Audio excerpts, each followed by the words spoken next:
Nakilala ko si Jean sa isang birthday party.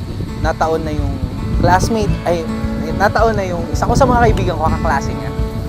So, instantly, medyo napansin ko siya. So, nagpa-cute ako sa kanya. Ganun ang ginawa ko. So, nilapitan ko siya, nagkahingi ng number, then, dun muna.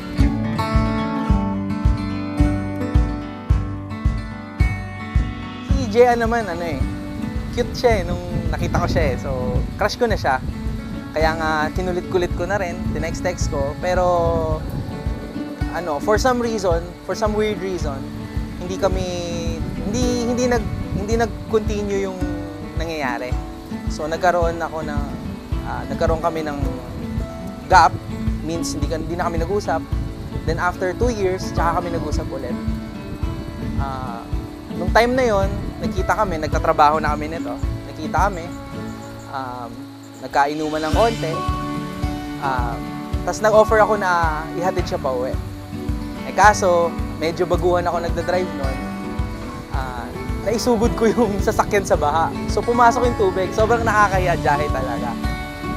So, ayun, after that, di na kami uli nag-usap kasi syempre nakakahiya na, di ba? Sobrang jahe naman na yung sitwasyon.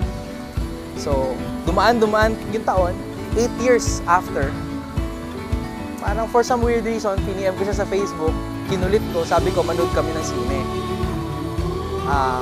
Si Jean, siya yung tipong tao na ayaw niyang biglaan. Kaso sa sobrang kulit ko, pumayag siya.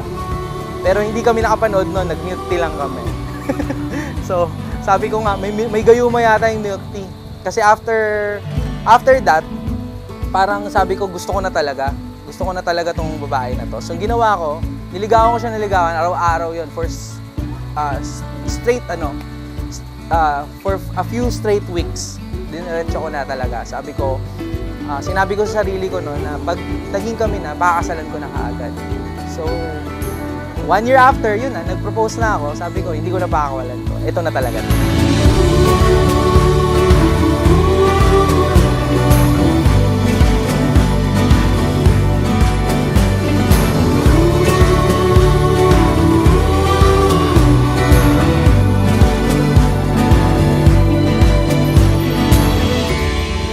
Kung titingnan ko naman lahat ng ibang babae, siguro marami naman talagang may kaiba-ibang qualities ang isang babae. Pero with Jean kasi, nakita ko talaga naramdaman ko. I have this gut feel na siya talaga.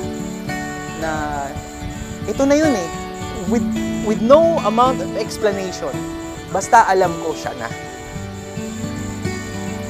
Hindi ko ma-describe, lalo na nung sinagot niya ako. Sabi ko, oh my God, parang sinuswerte na yata ako.